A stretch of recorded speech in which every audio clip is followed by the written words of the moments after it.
La nave blanca. Un relato de H.P. Lovecraft. No olvides dar like y suscribirte a Página Oscura, es gratis. Si quieres aportar ayuda económica con un supers, tienes la pestaña Gracias. La nave blanca.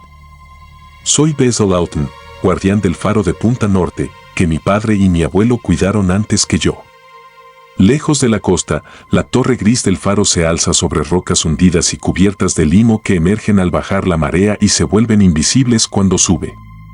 Por delante de ese faro, pasan desde hace un siglo las naves majestuosas de los 7 mares.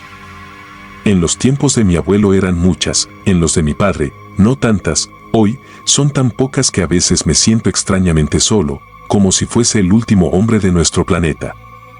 De lejanas costas venían aquellas embarcaciones de blanco velamen, de lejanas costas de Oriente, donde brillan cálidos soles y perduran dulces fragancias en extraños jardines y alegres templos. Los viejos capitanes del mar visitaban a menudo a mi abuelo y le hablaban de estas cosas que él contaba a su vez a mi padre, y mi padre a mí, en las largas noches de otoño, cuando el viento del este aullaba misterioso. Luego, leí más cosas de estas, y de otras muchas, en libros que me regalaron los hombres cuando aún era niño y me entusiasmaba lo prodigioso. Pero más prodigioso que el saber de los viejos y de los libros es el saber secreto del océano. Azul, verde, gris, blanco o negro, tranquilo, agitado o montañoso, ese océano nunca está en silencio. Toda mi vida lo he observado y escuchado, y lo conozco bien. Al principio, solo me contaba sencillas historias de playas serenas y puertos minúsculos, pero con los años se volvió más amigo y habló de otras cosas, de cosas más extrañas, más lejanas en el espacio y en el tiempo. A veces, al atardecer, los grises vapores del horizonte se han abierto para concederme visiones fugaces de las rutas que hay más allá, otras, por la noche, las profundas aguas del mar se han vuelto claras y fosforescentes, y me han permitido vislumbrar las rutas que hay debajo. Y estas visiones eran tanto de las rutas que existieron o pudieron existir, como de las que existen aún, porque el océano es más antiguo que las montañas y transporta los recuerdos y los sueños del tiempo. La nave blanca solía venir del sur, cuando había luna llena y se encontraba muy alta en el cielo. Venía del sur y se deslizaba serena y silenciosa sobre el mar. Y ya estuvieran las aguas tranquilas o encrespadas, ya fuese el viento contrario o favorable, se deslizaba, serena y silenciosa, con su velamen distante y su larga, extraña fila de remos, de rítmico movimiento. Una noche divisé a un hombre en la cubierta, muy ataviado y con barba, que parecía hacerme señas para que embarcase con él, rumbo a costas desconocidas. Después, lo vi muchas veces más, bajo la luna llena, haciéndome siempre las mismas señas. La luna brillaba en todo su esplendor la noche en que respondía su llamada y recorrí el puente que los rayos de la luna trazaban sobre las aguas hasta la nave blanca. El hombre que me había llamado pronunció unas palabras de bienvenida en una lengua suave que yo parecía conocer, y las horas se llenaron con las dulces canciones de los remeros mientras nos alejábamos en silencioso rumbo al sur misterioso que aquella luna llena y tierna doraba con su esplendor. Y cuando amaneció el día, sonrosado y luminoso, contemplé el verde litoral de unas tierras lejanas, hermosas, radiantes, desconocidas para mí. Desde el mar se elevaban orgullosas terrazas de verdor, salpicadas de árboles, entre los que asomaban, aquí y allá, los centelleantes tejados y las blancas columnatas de unos templos extraños. Cuando nos acercábamos a la costa exuberante, el hombre barbado habló de esa tierra, la tierra de Sar, donde moran los sueños y pensamientos bellos que visitan a los hombres una vez y luego son olvidados. Y cuando me volví una vez más a contemplar las terrazas, comprobé que era cierto lo que decía, pues entre las visiones que tenía ante mí había muchas cosas que yo había vislumbrado entre las brumas que se extienden más allá del horizonte y en las profundidades fosforescentes del océano.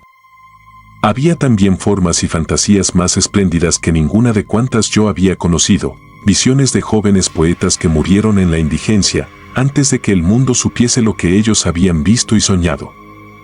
Pero no pusimos el pie en los prados inclinados de Sar, pues se dice que aquel que se atreva a hollarlos quizá no regrese jamás a su costa natal. Cuando la nave blanca se alejaba en silencio de Sar y de sus terrazas pobladas de templos, avistamos en el lejano horizonte las agujas de una importante ciudad, y me dijo el hombre barbado: Aquella es Talarión, la ciudad de las 1000 maravillas, donde moran todos aquellos misterios que el hombre ha intentado inútilmente desentrañar. Miré otra vez, desde más cerca, y vi que era la mayor ciudad de cuantas yo había conocido o soñado. Las agujas de sus templos se perdían en el cielo, de forma que nadie alcanzaba a ver sus extremos, y mucho más allá del horizonte se extendían las murallas grises y terribles, por encima de las cuales asomaban tan solo algunos tejados misteriosos y siniestros, ornados con ricos frisos y atractivas esculturas. Sentí un deseo ferviente de entrar en esta ciudad fascinante y repelente a la vez, y supliqué al hombre barbado que me desembarcase en el muelle, junto a la enorme puerta esculpida de Acariel, pero se negó con afabilidad a satisfacer mi deseo, diciendo: «Muchos son los que han entrado a Talarión, la ciudad de las 1000 maravillas, pero ninguno ha regresado. Por ella pululan tan solo demonios y locas entidades que ya no son humanas, y sus calles están blancas con los huesos de los que han visto el espectro de Lati que reina sobre la ciudad».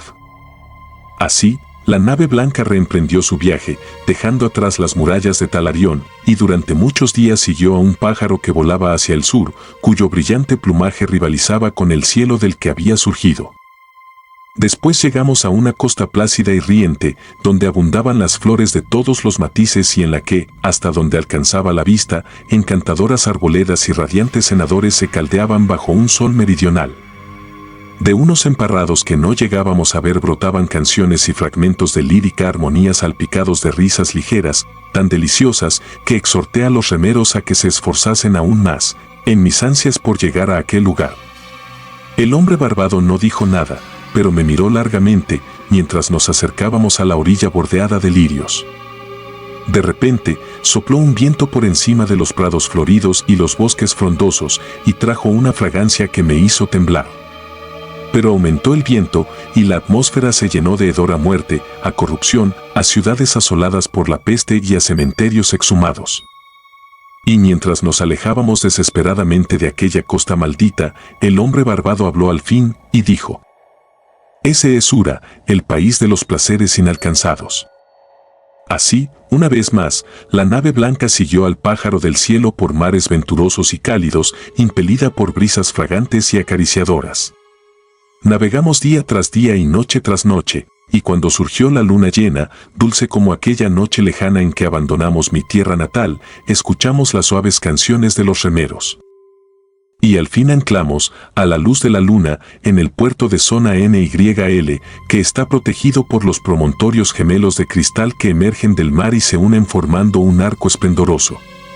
Era el país de la fantasía, y bajamos a la costa verdeante por un puente dorado que tendieron los rayos de la luna. En el país de Zona NYL no existen el tiempo ni el espacio, el sufrimiento ni la muerte. Allí habité durante muchos evos. Verdes son las arboledas y los pastos, vivas y fragantes las flores, azules y musicales los arroyos, claras y frescas las fuentes, majestuosos e imponentes los templos y castillos y ciudades de Zona NYL. No hay fronteras en esas tierras, pues más allá de cada hermosa perspectiva se alza otra más bella.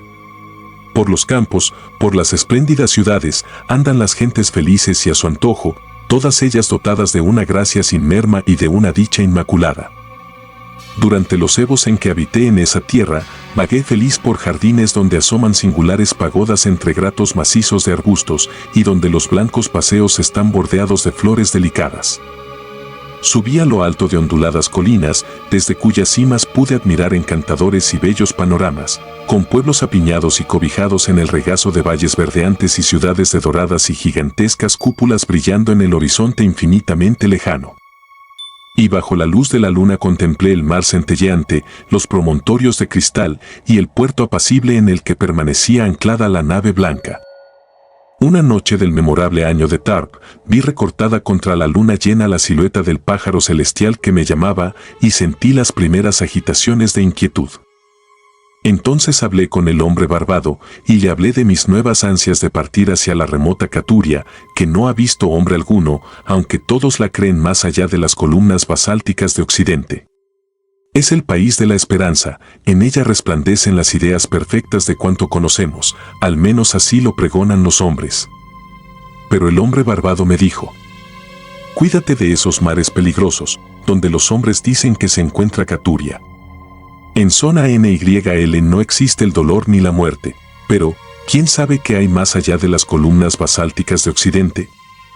Al siguiente plenilunio, no obstante, embarqué en la nave blanca y abandoné con el renuente hombre barbado el puerto feliz, rumbo a mares inexplorados.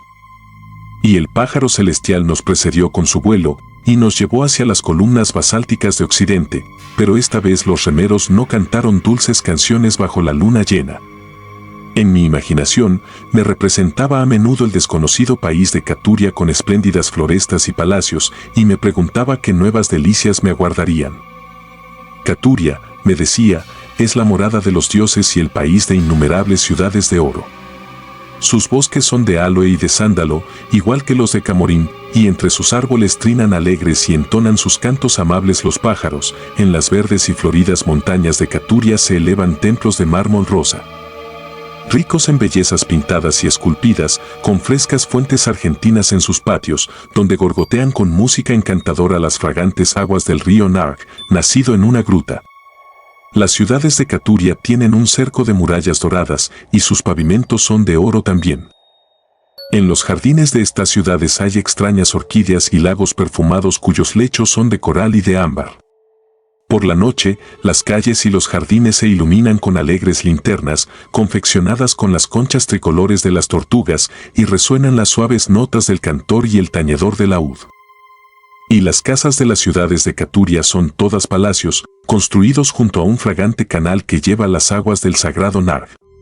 De mármol y de pórfido son las casas, y sus techumbres, de centelleante oro, reflejan los rayos del sol y realzan el esplendor de las ciudades que los dioses bienaventurados contemplan desde lejanos picos.